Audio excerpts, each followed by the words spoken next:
Hello science fans! Smoking poses significant dangers to your health. Science has already proven that it can lead to life-threatening conditions like lung cancer, heart disease, and respiratory problems. The toxic chemicals in cigarettes harm your lungs, restrict blood flow, and increase the risk for heart attacks and strokes. Additionally, secondhand smoke can harm those around you, especially children. It is estimated that 1.3 billion people all over the planet are smokers, with varying rates across countries. Smoking-related deaths remain alarmingly high, accounting for approximately 8 million fatalities each year. Because of its well-established negative health impacts, smoking can be considered a global epidemic. And to discourage smokers from this habit, some countries have started imposing penalties and fines for people who smoke in public places. For example, smoking and vaping in public places are generally not allowed in Metro Manila. Violators can face fines from 500 pesos to 5,000 pesos. In some areas, community service or mandatory attendance in programs that can help people quit smoking may also be imposed. Why do people still find it hard to quit smoking? But before we answer this question using science, I want to say hello to our new viewers.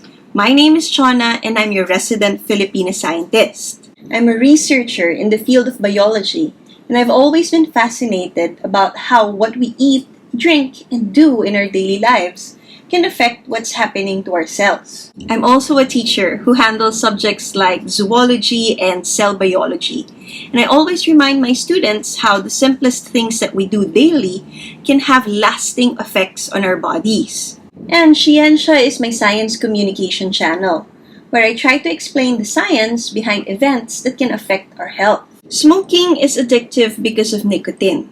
It is a highly addictive substance found in most tobacco products. When inhaled, nicotine reaches the brain within seconds and stimulates the release of neurotransmitters like dopamine, which creates pleasurable sensations. This pleasurable feeling reinforces the behavior, leading to a desire for repeated nicotine exposure.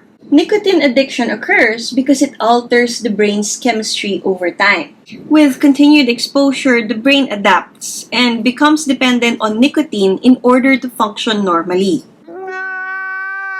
As a result, quitting smoking becomes challenging due to withdrawal symptoms like cravings, irritability, anxiety, and difficulty concentrating. The addictive nature of smoking is also influenced by psychological and social factors. Smoking often becomes intertwined with daily routines, stress relief, or social interactions, thus reinforcing the habit further.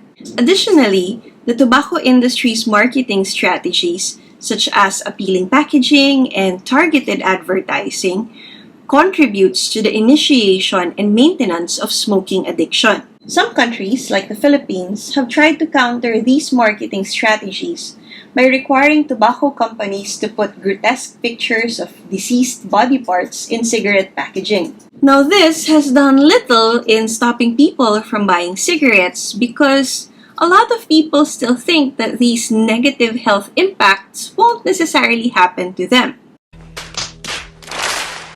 But is this true? Not all smokers develop smoking-related illnesses because the effects of smoking can vary among individuals. Several factors contribute to the differences in health outcomes, such as duration and intensity. The longer and more heavily a person smokes, the higher the probability of developing severe smoke-related illnesses. Prolonged exposure to tobacco smoke increases the likelihood of damage to organs and tissues.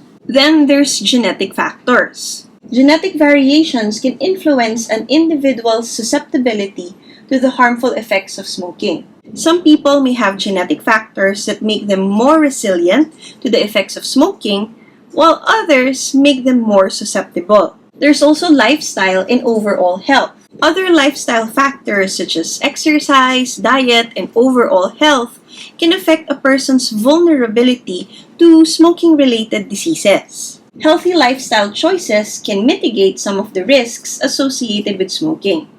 And there's also secondhand smoke exposure. While not directly smoking, individuals exposed to secondhand smoke can still experience adverse health effects. Non-smokers who are exposed to cigarette smoke are always at risk for developing smoking-related diseases. Even if some smokers do not immediately experience health issues, the long-term consequences of smoking can be severe. And they have to realize that they're also risking the health of the people around them, including their family and loved ones.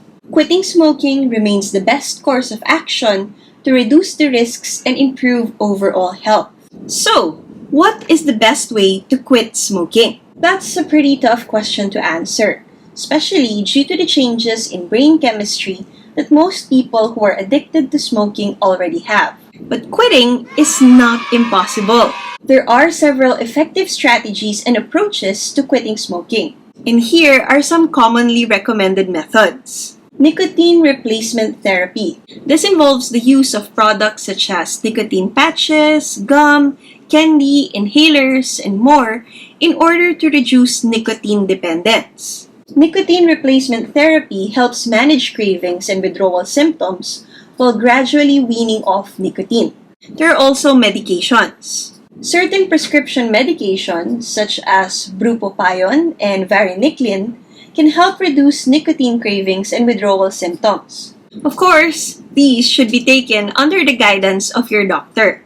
And then of course, you need to create your quit plan. Setting a quit date and developing a personalized plan can greatly increase your chances of success. Identify triggers and develop strategies to deal with cravings. Consider removing smoking paraphernalia around you and asking the help of friends and family. There's also healthy lifestyle changes. Engage in regular physical activity, eat a balanced diet, and manage stress more effectively through meditation, exercise, sports, and other activities that could lead to better health. These lifestyle changes can reduce the desire to smoke and improve overall well-being. These lifestyle changes may also involve talking to your friends and family about your desire to quit smoking and avoiding people who might influence you to do otherwise. Remember, quitting smoking is a journey and relapses can occur. Stay motivated and persistent, and do not hesitate to look for professional support or to consult a doctor in order to get advice and the necessary support in your quit smoking journey. But what do you think? What advice can you give to people who want to quit smoking? And what other health-related topics do you want to discuss? Let us know your thoughts in the comments section below.